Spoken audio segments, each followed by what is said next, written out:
Hello everyone, this is Ware Kingdom. Very quick video, just wanted to go over the League 2 for Arcane Duels Octagon tournament. So, as many of you have heard or have been looking through, we have a new ruling on this year's, a new rule for this year's tournament. And it is kind of radical. This year, every single mage that we are going to have in the tournament is going to have a base channeling of 10. And that is pretty cool.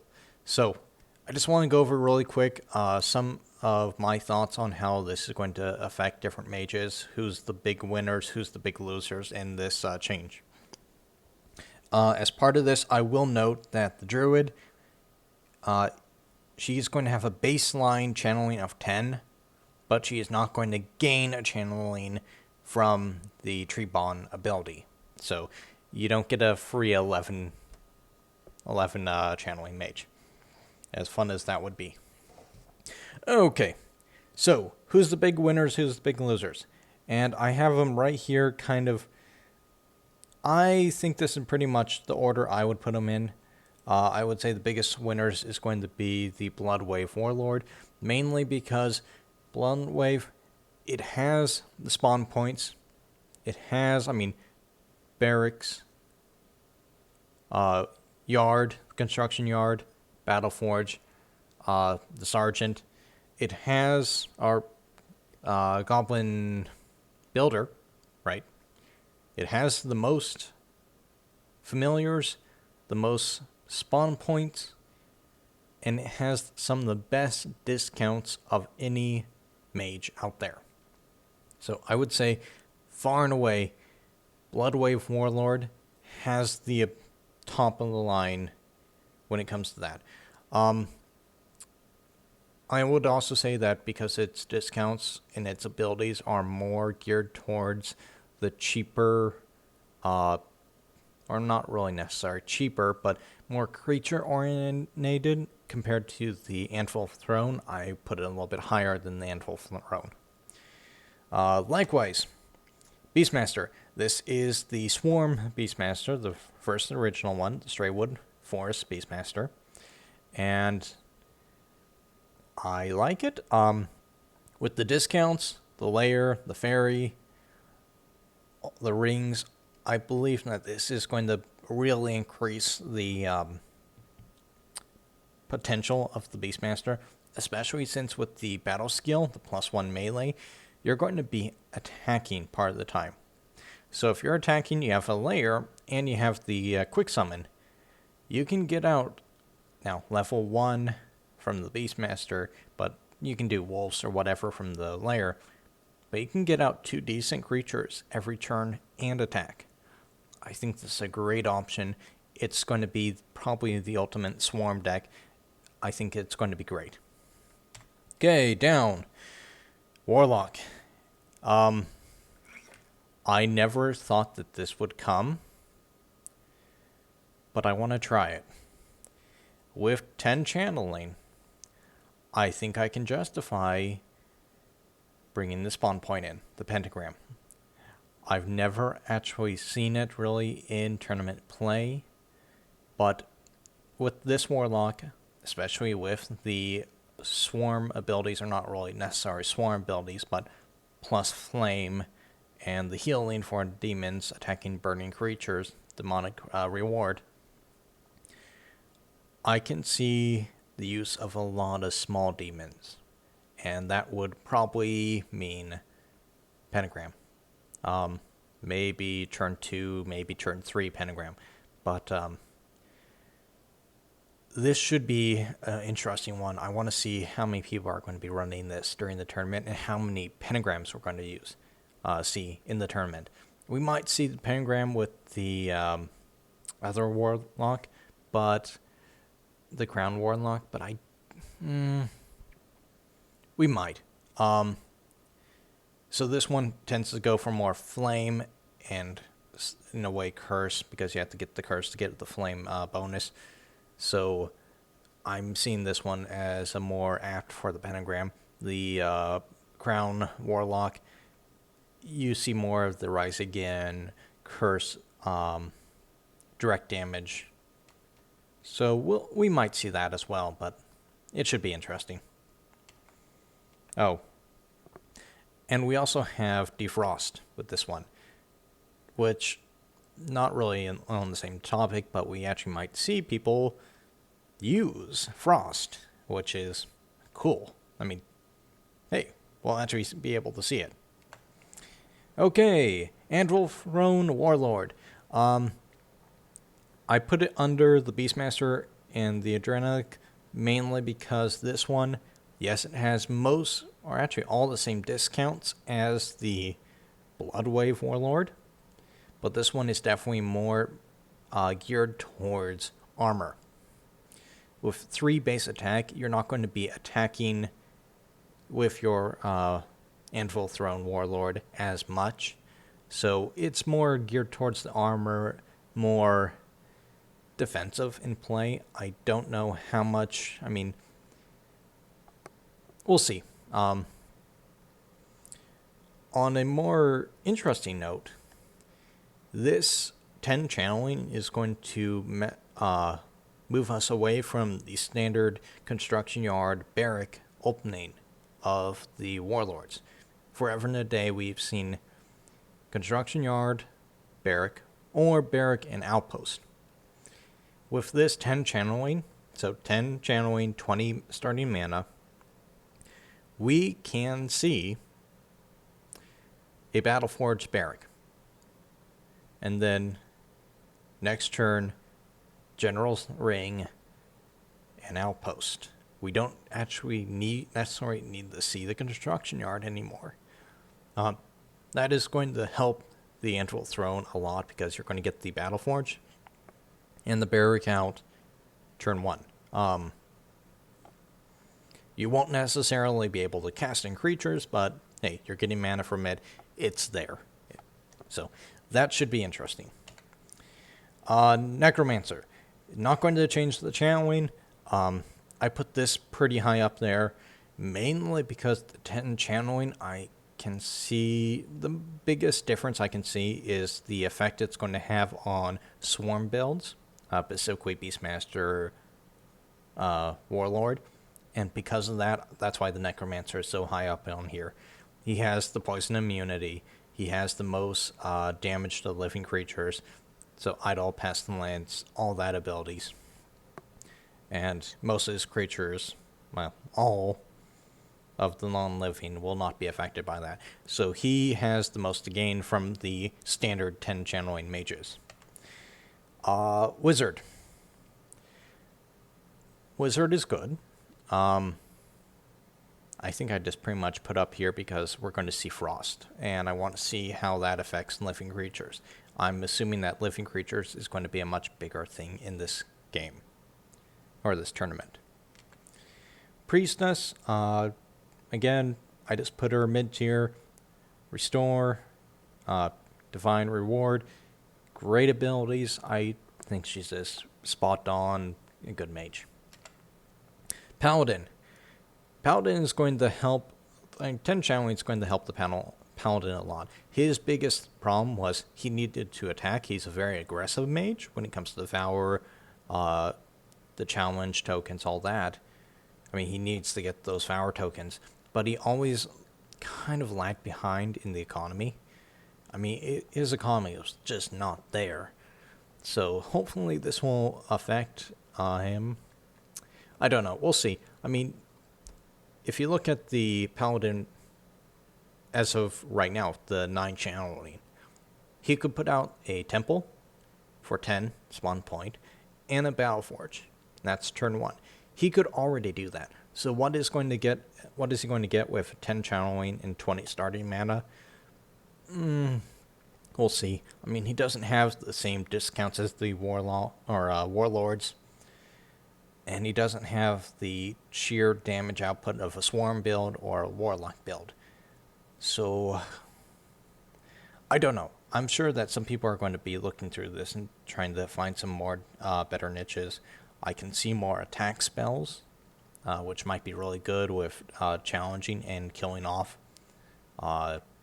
enemy units, so that might be a thing. We'll see. Anvil or no, Crown Warlock. You know, I might actually want to switch this. This Warlock, I think, is going to see a little bit more play. I mean, you probably won't see Blood Reaper, multiple Blood Reapers, like this over and over again if you kill them. You'll probably only see one of them. Curse Weaver. Yeah, I mean, there are some of the cheap curses that go after minor creatures, like damage over time, that type of stuff. So, that might be there.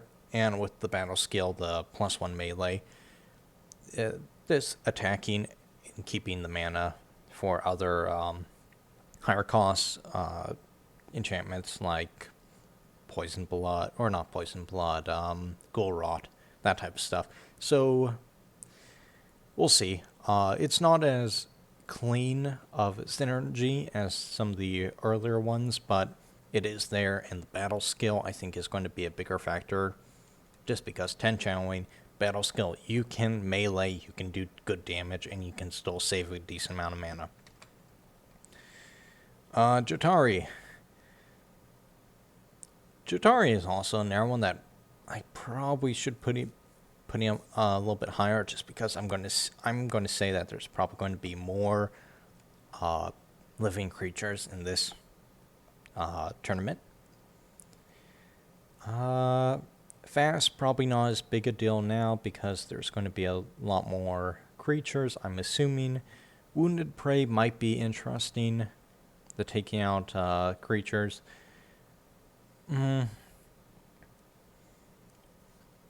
Maybe we'll see a archery build, magic archer build where she has a bow and attack spells. We're probably going to be seeing a layer.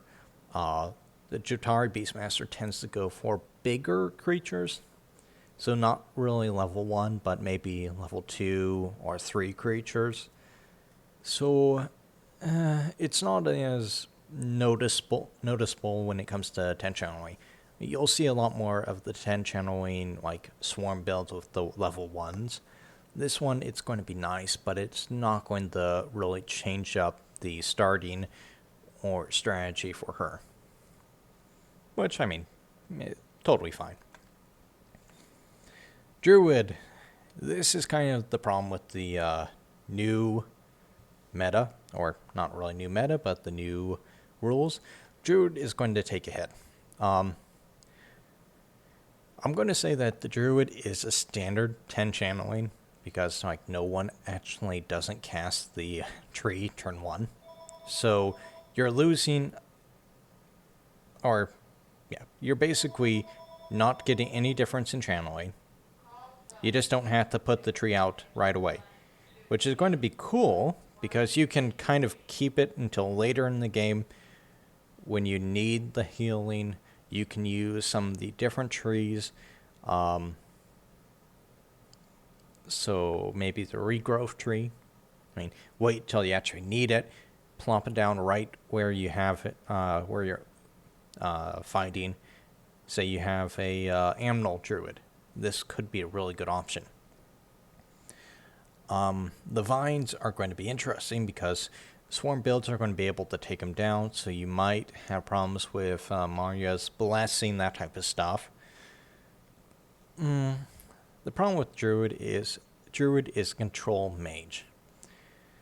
You have plants that are rooted, which are fine, but they tend to be very fragile. They don't have armor.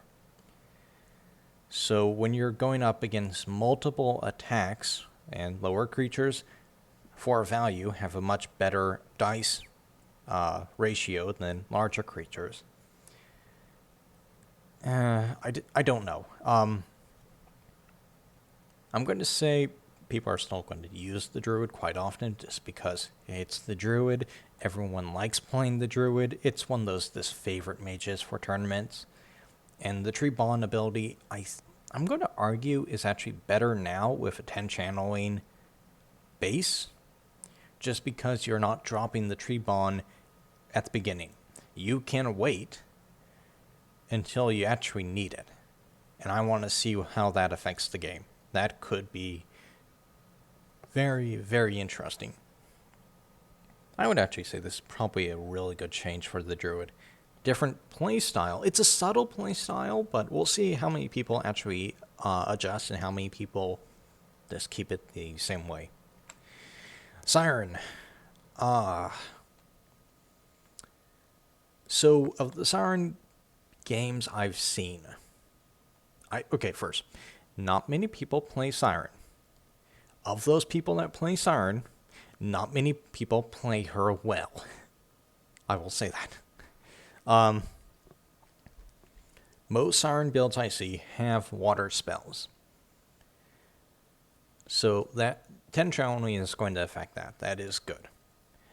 The Siren doesn't have the best discounts. It doesn't have the best creatures or spawn points or any of that. So 10 channeling is going to affect her. I don't think it is going to be as big of a deal just because of how bad her spawn point is. For a more up-personal melee type mage, like Siren's Call, and then use the Trident, that type of stuff, and then maybe Force Wave and all that, I think that is good. I don't think it will be tournament viable. The tournament people people in the tournament tend to be very cautious, especially when it comes to elimination rounds. They are going to have armor. So the Siren either needs to be able to take off armor quickly and easily, which is going to be hard because people are going to have the chitin armor. They're going to be having the acid removal spells, the spraying, all that. And the Siren's main damage ability is the push, wall bash, water spells. So I'm going to say that Siren is going to fall pretty flat in this tournament. Kind of sad because the 10 channeling is great. I don't think it's going to make up for her mediocre spawn point. Okay, Priest. I thought I would actually put this higher, but I don't think so. The fire for light damage is great. There's a few things. So 10 channeling is good. This is really going to help the Priest. He can get a much better starting position. He can actually build up an economy. That is great. Saying that, the Priest's main ability or playstyle is to get a Holy Avenger and then going out there, melee attacking, and using light spells, attack spells. So, how does 10 channeling affect this? Arguably, you can have a temple in the background, pumping out creatures. You can have a battle forge, and that's all good. But the problem with holy creatures not having as much, they're more defensive in nature, not having as much raw output as some of the other like dark spells or nature creatures, that's going to hamper any holy mage. So we basically are having a melee holy mage. So think of this as a warlock ability, like the Anvil Throne Warlock is the best way I would put it. This is that the same as the Warlock ability, where you have a bonus to melee, the burn, and you have Holy Avenger, which is going to be pretty similar to the Blood Reaper. The difference is the Warlock gets Curse Weaver, and the Priest doesn't. And I don't think the innate defensive bent to the creatures is going to help very much. I mean, arguably you can go and Daze Lock any enemy creature or mage, but with my assumption that this is going to be a more swarm-happy build or tournament, I don't see this working out to the best. I don't see the priest going out very well with this. And then the absolute loser, I believe, in this tournament is going to be the Force Master. Kind of sad because I really like this Mage. Not very good at playing her, but I do really like her. Now, why do I say that she's probably going to be the loser in this? And the main thing is this. What makes the Force Master special? High mana and scary attacks. The twin blades, this moving people, and this attacking. Yes, we have like force pull, that type of stuff. But what makes the Force Master scary is the double attacks. Without a spawn point, and she is the only mage out there that doesn't have a spawn point. Well, I guess you can argue the Siren has virtually no spawn point because no one actually uses it. But Force Master, no spawn point. You have Battleforge. That's good. Every Force Master should have a Battleforge. But the Force Master melts when it comes to going up against swarms. The deflect, the force field, they get taken out. You don't even need to dispel it. You just keep attacking it with small creatures. And that's why I'm putting Force Master at the very bottom of this year's tournament winners and losers with the new rule. Well, yeah, okay. That's pretty much it. Guys, tell me what you think. I am entering, so hope you guys all hope to see some of you in the game.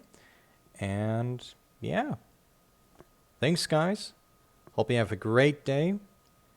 And hey, good night.